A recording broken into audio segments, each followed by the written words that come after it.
दोस्तों नमस्कार।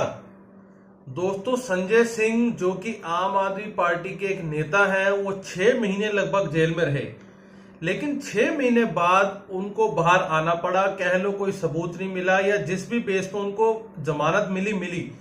जब बाहर आए तो उनका एक अंजना ओम कश्यप जी ने इंटरव्यू लिया और उस इंटरव्यू में उन्होंने धो के हर बात को उनको खारिज करते चले गए और कह लो हर तरीके से धुलाई करी उनकी, जो भी उन्होंने बात रखनी चाहिए। सुनेंगे वीडियो, बहुत ही मजेदार होने वाला। आओ सुने सारी बात। ना संजय सिंह ईडी एजेंसी है, जांच एजेंसी। पहली बार में कितने आरोपी होते हैं जो खुलकर कह देते हैं हमने ये किया था जी, हमने इस दिन इसको इतना पैसा दिया था। आपसे पूछो, इन्वेस्टिगेशन। बहुत अच्छा सवाल। पहले दोनों का सवाल पूरा होने। बहुत अच्छा सवाल पूछा। आपकी बातों में अगर इतना दम है, आप सीधा फर्जी केस कहते हैं, आप कहते हैं निराधार है ये जो आरोपी जो टर्न ये बन गए हैं, सरकारी गवाह बन गए हैं, तो फिर जज साहब को क्यों नहीं दिख रहा जो असल जज साहब है? आपके केस में तो बेल मिल गया, लेकिन मनीष सिसोदिया की कब गिरफ्तारी हुई थी? अभी तक बेल क्यों नहीं मिली? अभी बता है भाई, अभी बता है। अभी पता था भाई।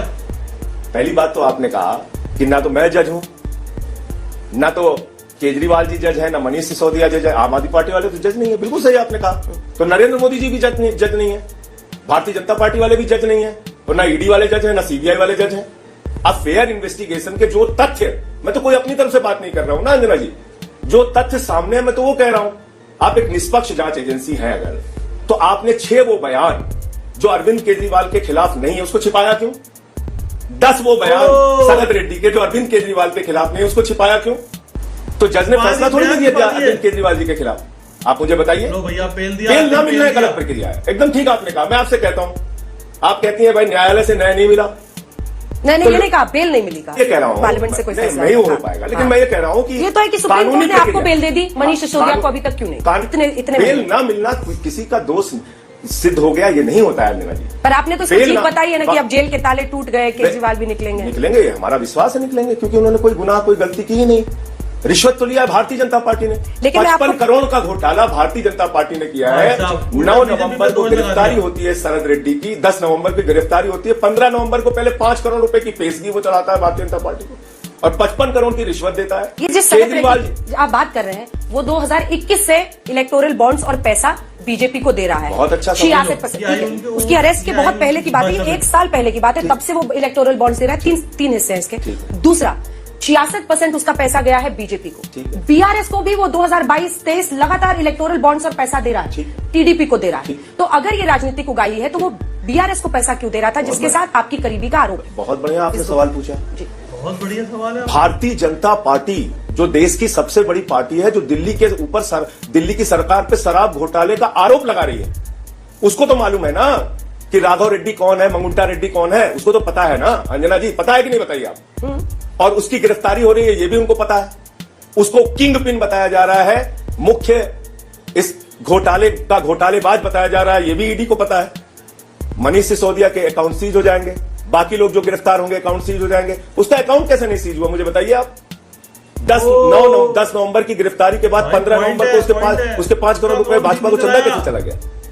और क्या भाजपा को 55 करोड़ रुपए मिल गए उनके शीर्ष नेताओं को पता नहीं चला? तो किसने पैसा दिया? सर वो 2021 से पैसा दे रहा है। नहीं, ये गिरफ्तारी के बाद के आंकड़े बता रहा हूं मैं आपको। वो तो 5 करोड़ पहले का है जो आप कह रही हैं। वो गिरफ्तारी के पहले का 5 करोड़ है और गिरफ्तारी के बाद का 55 करोड़ है। आप शायद कंफ्यूज हो रहे हैं, इसको नहीं बताइए ना। मनगुंडा रेड्डी की बात आप बार बार कर रहे हैं। वो एक सांसद है और फिर चुनाव लड़ रहे हैं। आपने दिखाया पीएम की तस्वीर लगा रहे हैं, आपने पीएम के साथ तस्वीर दिखाई। लेकिन प्रश्न ये है कि अगर वाकई साजिश होती तो अरेस्ट करके आर्म ट्विस्टिंग करने की जरूरत क्यों पड़ती? एक चीज आप बताइए मुझे, पीएम के साथ उनकी फोटो आ गई, उनकी तस्वीर आ गई, वो मुद्दा नहीं है।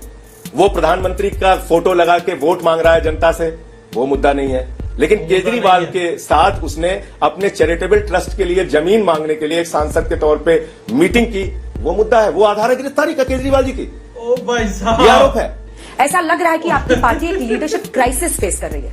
क्या ये सच है? इसके पीछे भी सवाल है। अब आप आ गए हैं बाहर, तो आप काम संभालिए। क्यों ऐसी मुश्किल में डालना है सरकार को? तो कहां मुश्किल में है?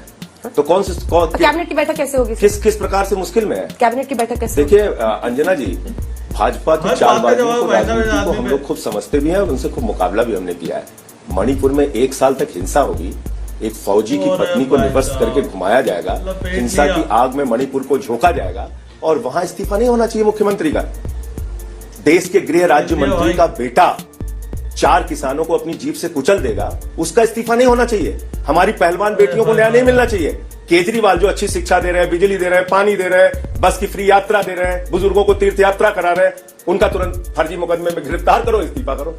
चाहे वो तीनों ही, मतलब चाहे वो मनमुंटा रेड्डी हो, राघव रेड्डी जिनकी आप उनके बेटे की बात कर रहे हैं, चाहे वो श्रीनिवासलू रेड्डी हो, चाहे वो शरत रेड्डी हो, राघव मनमुंटा जिनकी आपने बात की है, इन सब का जो बयान है वो judicial magistrate under section 164 of CrPC में ये ताकि ये रजिस्टर किया गया है, जो ये साफ अपने आप में बताता है कि वो अपने फ्री विल से मजिस्ट्रेट के सामने ये बयान दे रहे हैं। फिर ये क्या वैलिड नहीं? देखिए अंजना जी 6 महीने हो गया जेल में, और उसके बारे में जरा बताइएगा। खूब कानून जान लिया मैंने, खूब समझ लिया, पीएमएलए दिल्ली के जेल के नियम सब पढ़ लिया, जान लिया। और किसी सेक्शन 45 में आपको बेल मिली ना सर? उसी पीएमएलए में ऐसे कानूनी प्रावधान है जिससे बेल मिलना मुश्किल होता है। मैंने लेकिन आपको मिला ना सर सेक्शन 45 में? तो इन लोगों को भी मिल जाएगा, थोड़ा इंतजार कर लीजिए। मैं पढ़ के सुनाऊं आप इन्वेस्टिगेटिंग एजेंसी और कोर्ट को करने देते हैं, वापस आते हैं देश की सशक्त जांच एजेंसी। मेरा सबसे बड़ा सवाल ये है, आपको लगता है 2 साल हो गए और आपने 1 रुपए मनीष सिसोदिया के यहां बरामद नहीं किए, 1 रुपए आपने अरविंद केजरीवाल के यहां बरामद नहीं किए, एक कोई प्रॉपर्टी अटैच नहीं हुई, कहीं कोई उनका कोई इतना बड़ा आपको आडंबर और वो देखने को नहीं मिला कि करोड़ों रुपए यहां जमा किए हो, ये गड्डियां मिल रही हो, और संजय सिंह के यहां कुछ नहीं मिले और गिरफ्तारी सबकी होती जा रही है।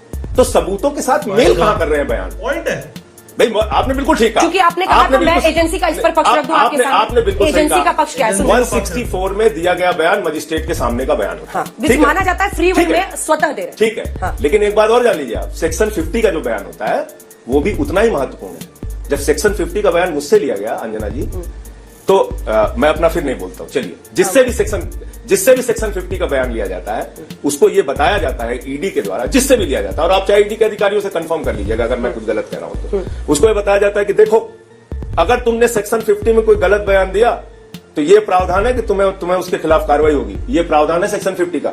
आप ईडी के अधिकारियों से भी कंफर्म कर लीजिएगा और किसी वकील से भी कंफर्म कर लीजिएगा। तो 7 बयान जो मंगुंटा रेड्डी के आते हैं ईडी के सामने, उसमें से 6 बयान पे सेक्शन 50 की कार्रवाई क्यों नहीं हुई? उसके 6 बयान को गलत मान के उसके खिलाफ कार्रवाई क्यों नहीं हुई? पहले तुमने केजरीवाल के बारे में क्यों नहीं बताया? ये सब बता रहे हैं ना आप लोग, अब देखते हैं कोर्ट क्या करता है। ठीक है, इसीलिए मैं कह रहा हूं, समीर महेंद्रू प्रतीक्षा कीजिए, किसी सबूत से कोई बयान मेल नहीं खाएगा। ये घोटाला भारतीय जनता पार्टी ने किया, 55 करोड़ की मनी ट्रेल मिल चुकी है। अब तक एलजी साहब ने भाजपाइयों के खिलाफ जांच क्यों नहीं शुरू कराई? मुझे इस पे आश्चर्य है। सिर्फ 4 बयान जिसमें अरविंद केजरीवाल जी का जिक्र है, राघव रेड्डी, मंगुंटा रेड्डी, शरद रेड्डी, श्री अरविंद, बयान कुल दोनों एजेंसियों के सामने कितने हुए? 456 गवाहों के बयान। और इन 4 बयानों को भी जबरन जेल में रखकर 6 महीने जेल में रखने के बाद लिए गए। और इसके पहले भी इन्हीं लोगों ने, एक ने बाप बेटे ने मिला के 10 बयान दिए और दूसरे ने 12 बयान दिए, और 11 बयान दूसरे शरद रेड्डी के छिपाए गए और 8 बयान बाप बेटे के उधर छिपाए गए। बयान छुपा लिए। जो ये मनमुंटा रेड्डी वाला एंगल है, उसी में आखिरी सवाल ये जो लिखा, अच्छा, वो प्रधानमंत्री की फोटो लगा के वोट मांग रहा है। भाई ऐसे आदमी को क्यों आप अलाउ कर रहे हैं कि वो आपकी फोटो? अब तो क्लियर है ना अंजना जी, आज की तारीख में तो क्लियर है ना कि वो शराब का आपने लिखा ना किंग पिन, हमने तो नहीं लिखा। तो भाई साहब, इस वीडियो के बाद तो मुझे उम्मीद नहीं है कि अंजना ओम कश्यप के पास कोई सपने में भी सवाल बचा होगा संजय सिंह के लिए। तो भैया, जब कोई नेता धोता है और सच्चा बंदा होता है, क्योंकि उसे वैसी बेल मिल गई थी कोर्ट से, तो भैया उसका तो सीना चौड़ा होना ही था। तो उन्होंने हर तरीके से उसको काउंटर करा, उनके जितने भी सवाल थे। तो मिलते हैं किसी अगली वीडियो में, तब तक के लिए जय हिंद।